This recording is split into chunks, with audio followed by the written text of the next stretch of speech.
running from the bad guy. I'ma stare him in the eye like, what's up?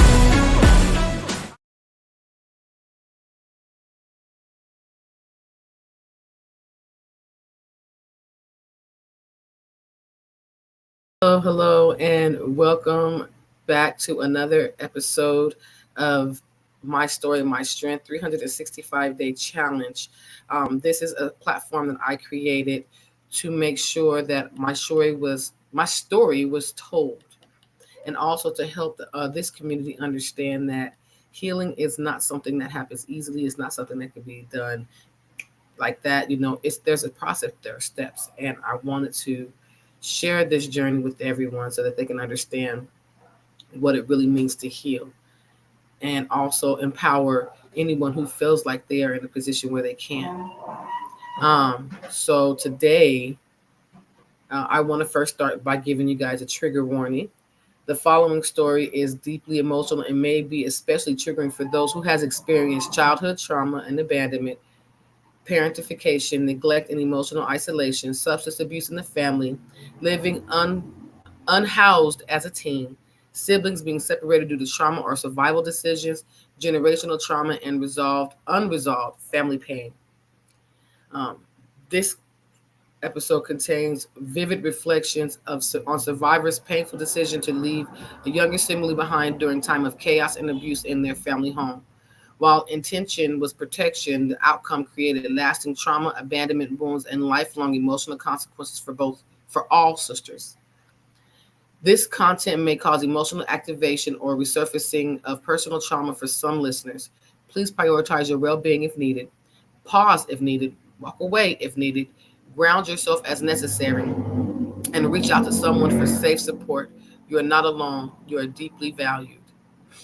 So as survivors, we often develop a mindset that focuses solely on staying alive, staying safe, and doing what we can to limit the power we have in that moment, with the limited power we have in that moment. Sometimes that also means protecting people we love in ways that they may never understand. In this story is one of those moments. When I was a teenager living through the worst parts of my mother's addiction, me and my older sister realized we had to get out of that house. We wanted to survive, and if we wanted to survive, we had to go. But we were still kids. We were also just really were tired of raising our mother, tired of being targets of her rage, tired of being punished for the pain that our father caused her, because we didn't have anything to do with that. We left whenever we could. We did. Whenever my older sister, she was more accepted by people in our circle, so she found safe places to stay. I wasn't. That meant sometimes I was sleeping on sidewalks, couches, anywhere that I wouldn't be attacked, that I hoped that I wouldn't be attacked, even though sometimes I was. A lot of times I was. We had a baby sister. She was 2 years younger than me, and we didn't always get along. In a previous episode, I spoke about how she stabbed me and sliced my foot, and it wasn't the only time, but she was still my baby sister. She had a different father from us, so she never experienced our mom's abuse the way we did. We saw that as a good thing. We thought that she would be safe if she was home alone. She was never beaten. She never had to hear her calling her out her name. All of the things that me and my older sister had to go through. Mine was more physical, but all of the narcissistic abuse, the emotional abuse, the mental abuse, me and my older sister both had to endure that, and we felt like our younger sister was safe. We thought as long as we were around, violence would escalate, so leaving felt like protection. We never considered what that absence looked like to her and what it would do to her emotionally. She didn't cook like we did. She didn't clean the house. She didn't run the household like we did. We made sure of all that. My older sister, she braided our hair. She combed our hair before school. And we just wanted her to be able to be innocent, be able to be a child, enjoy being a child, protect her. And we try to keep her out of the way. We did, the best that we could as children because we didn't know what we were doing. We never considered what that absence would do to her emotionally at all.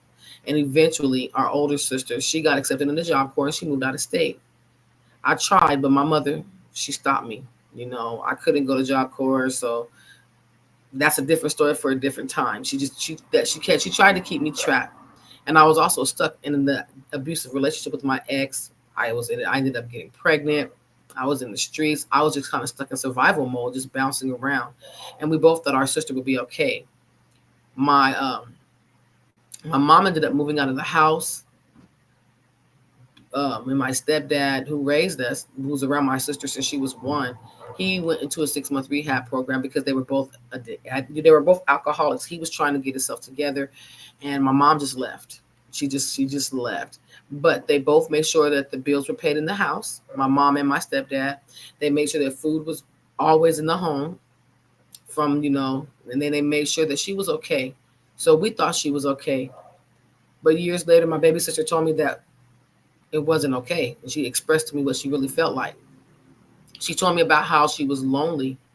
And after our mom moved out and our stepdad left, that she was only 14 years old. She was completely alone in the house with no adult supervision, no siblings, no family, just silence. She told me that she felt abandoned, forgotten, and she started to drink. She started hanging out with her friends, and she started drinking at 14 and started spiraling because she had nobody, and everybody she trusted left her. And I caused some of that pain. I felt really, really bad when she told me this, and I believed that I had done what was best for her.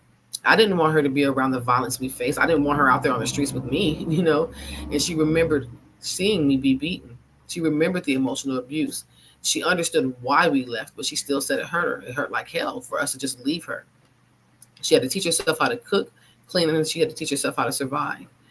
She had no one to show her. Because when we were there, we would tell her to get out of the kitchen, get out, get out, get out. I didn't think about it that way. I thought we did our memories are different, but she remembered being told to leave. And, we might let her grate some cheese or peel a potato, but for the most part, we didn't, we didn't let her around us. And in our minds, we were protecting her, but in her mind, she was being singled out. And that should have never been her burden. I know now that it was our mother's fault because I blamed myself at first, but I know now that it was our mother's fault who failed. She failed us all. But it still breaks me a little bit that in trying to save her, I left her to feel discarded.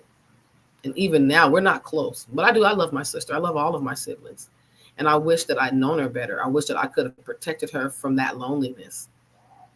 So the wound that I identify with is that memory. It kind of burned a belief into me that I've struggled to shake. Even when I'm trying to hate people. Oh, I don't hate anybody. Even when I'm trying to love and help people, I have a tendency to ruin them. I started to believe that I was poison, that my presence brought chaos, my absence brought pain. And I questioned whether love for me ever meant anything good at all. I felt like that. I felt like a burden when I stayed, like, and a monster when I left. I'm like, okay, when I'm here, she has to see me be abused. She has to see all of this. She has to see my mom drinking. I don't even know how often she chose to stop drinking after me and my sister left. Like, we've seen this pattern of her doing better when we weren't around. To have to look in the face of the person who molested and raped and beat her from age 8 till she was an adult. So we felt like leaving was helping her. But there was a deep confusion inside of me. Um, this aching belief that maybe I'm the storm that no one wants to stand in. Even when I'm trying to shelter them, I'm hurting them.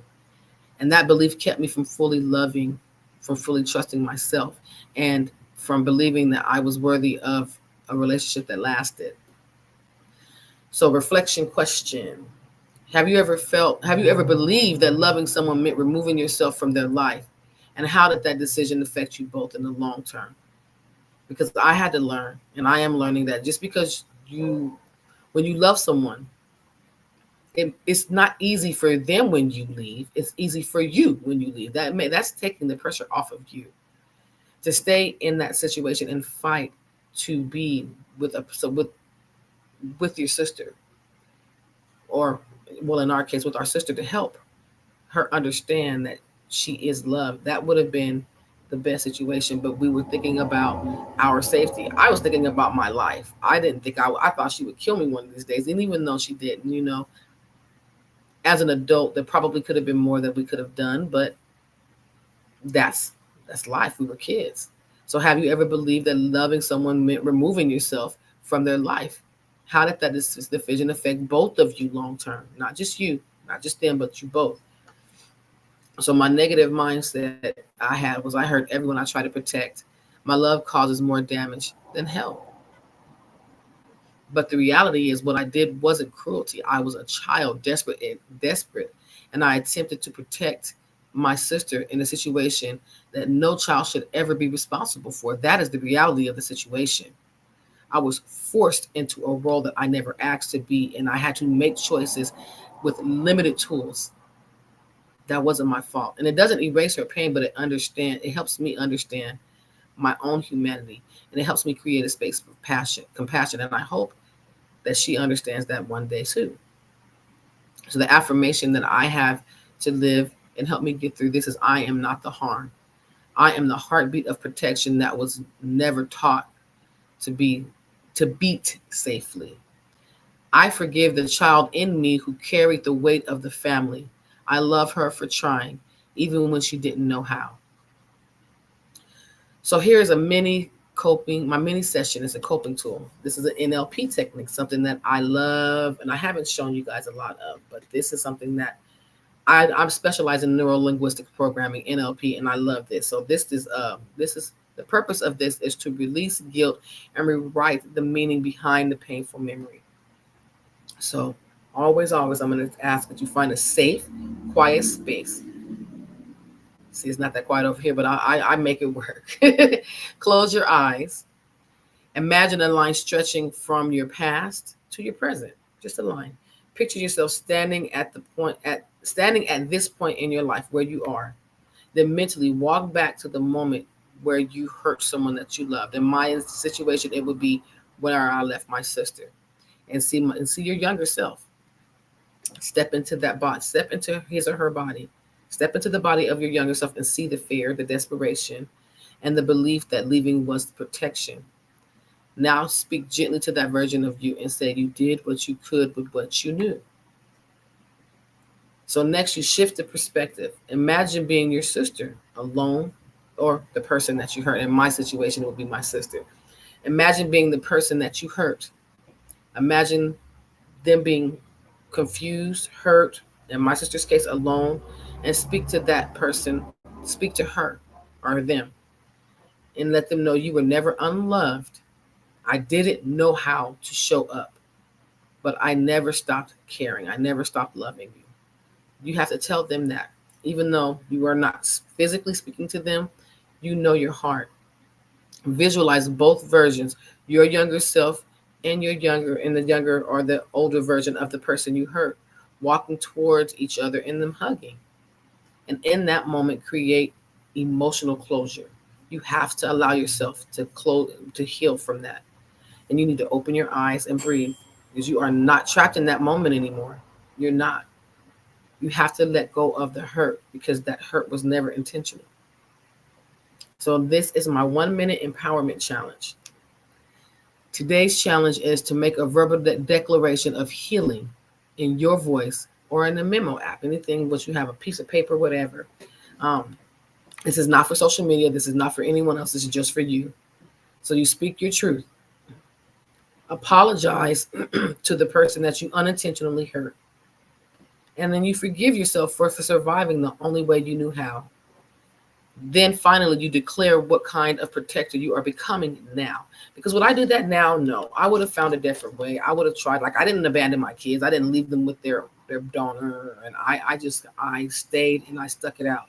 As an adult, I knew better. As a child, I didn't. And I have to forgive myself for surviving the only way I knew how. Because I was a child.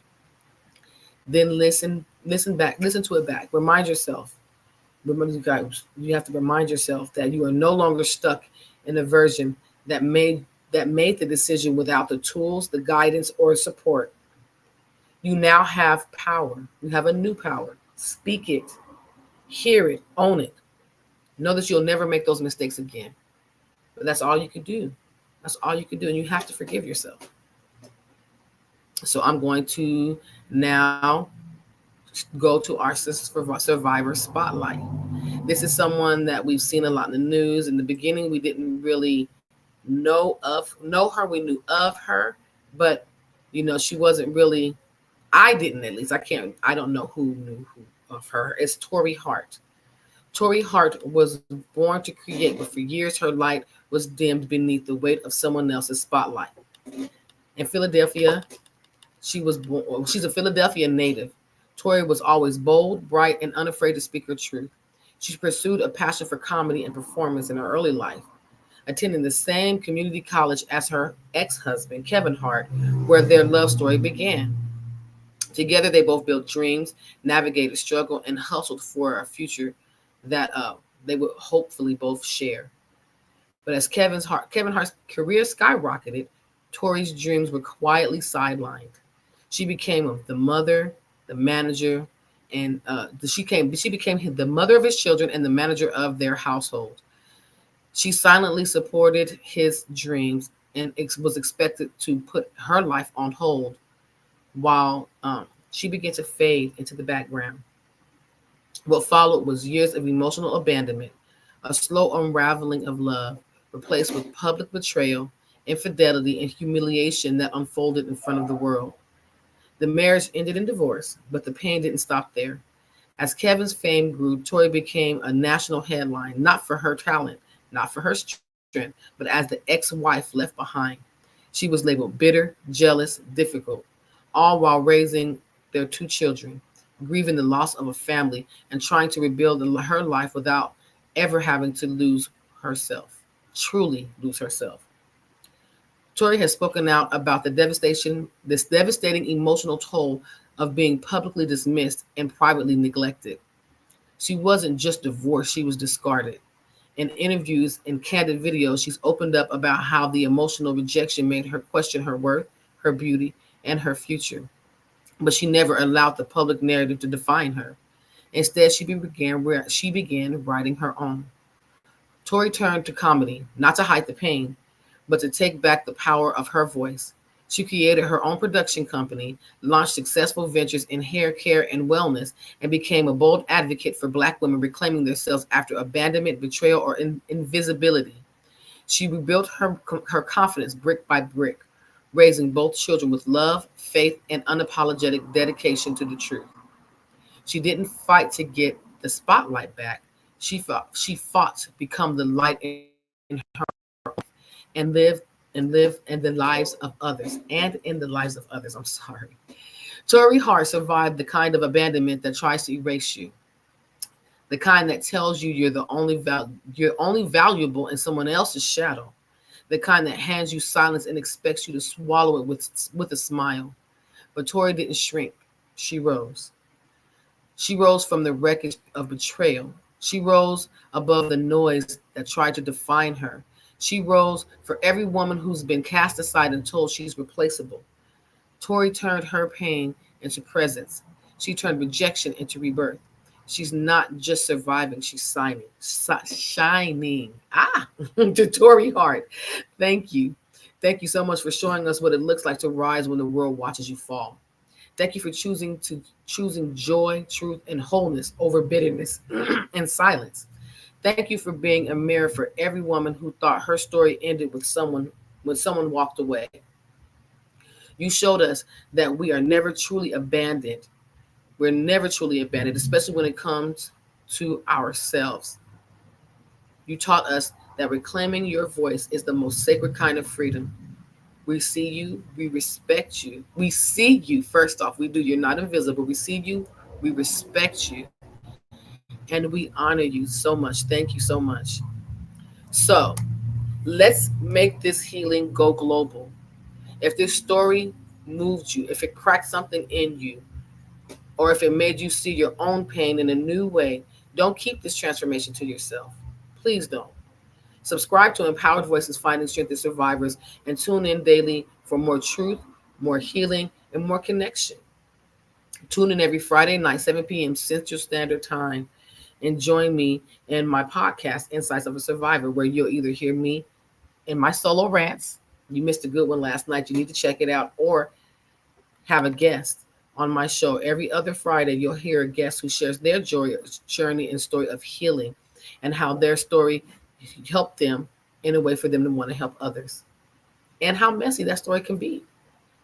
Every last Saturday of the month at 12 p.m. Central Standard Time, join me in All Love on Raw and Real, a podcast where we also, again, we have survivors sharing their unapologetic, very raw, very real, very unfiltered story of trauma, abuse, and survival, along with how they manage to heal from what tried to break them. And every Sunday, 6 p.m. Eastern Standard Time, catch Kiss Corner with my sister, Coach Kiss, as she navigates her life and how she uses her healing and the tools that she has developed within her healing to provide some type of resources to the community on her show. So don't miss all of these are shown on my platform, Empowered Voices Finding Strength and Survivor. So if you want to, don't miss out. We have so much, and so much more to come. Don't forget to grab my book, The Place to Belong by Perry Jasper. It's a gripping story about a girl who had to fight, just like me, to survive in a life that tried to destroy her. You'll see that on my website soon. You'll get a digital copy, and you can also find that copy on Amazon. And if this platform has helped you or someone you love in any way, help us continue this work. Donate or become a sponsor to this mission to help uplift broken communities, create resources for survivors, and amplify a voice that in the world that tries to silence them. Because again, I host, this is more than just this platform. I have events. Like next weekend, I'll be hosting an event, Hope in the Silence, that helps grieving parents be seen in their grief. I also host events for survivors, for Black, BIPOC, Black, Indigenous people of color, in addressing mental health issues, and so much more that can help this community rise and grow. So please, if you can, do your part to help this platform grow, because we're not just building the platform, we're building a movement, and we can't do it without you. Click all of the links in the description. Your contribution could change a life. So always remember that your story does not end in pain. It begins in power. See you tomorrow for another powerful day. And I love you guys. Stay strong.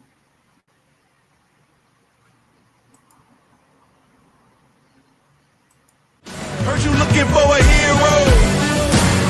Well, look up. No more running from the bad guy. I'ma stare him in the eye like, what's up? I know the journey got hard for a minute, but I ain't giving this up.